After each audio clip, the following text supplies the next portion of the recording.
go to somebody else and have them, I mean, it's always good to learn. I'm not saying that's, that's bad or that you shouldn't do that, but you have to you can't be lazy.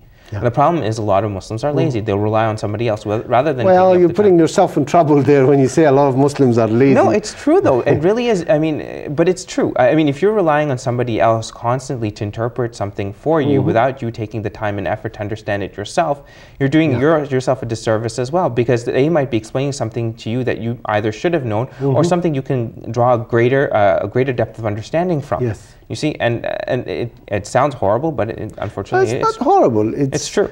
There is so much facets, and there's so much that, you read one ayah and it would have a lot of meanings, and it's, not necessarily it has one meaning, and there's nothing wrong with that. If we open our minds for discussions and discuss and agree, and that's a beautiful thing. Like I remember, I was talking to some young youth, and I, was asking them, how do you feel when you're in a learning circle? Do you feel you can discuss, Islam? He says, no, always the teacher comes down and says, this is the way it is, and accept it. It's haram to disagree.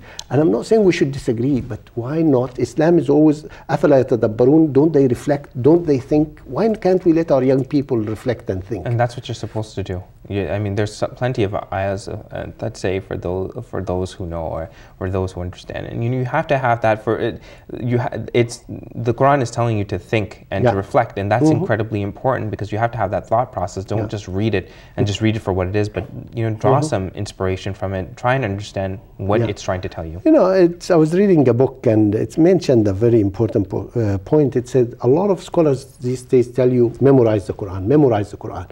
And this scholar said, I challenge you, find a verse in the Quran to say memorize, but it always says think, reflect, So, we're going against what Allah is telling us. Allah is telling us read and think and reflect, and yet what we're saying, memorize and memorize. Well, that's the problem, that memorization, a lot of people can memorize anything, but it doesn't mean that they've drawn anything from it in the first place. Again, you're not utilizing the resources that you've been given, and you're doing yourself a disservice.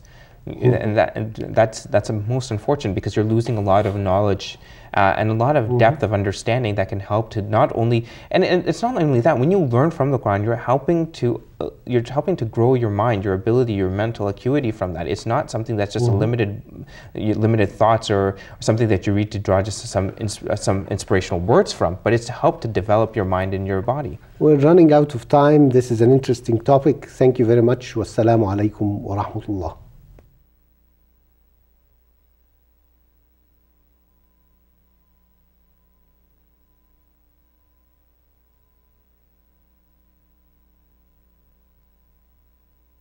الله أكبر الله أكبر الله أكبر الله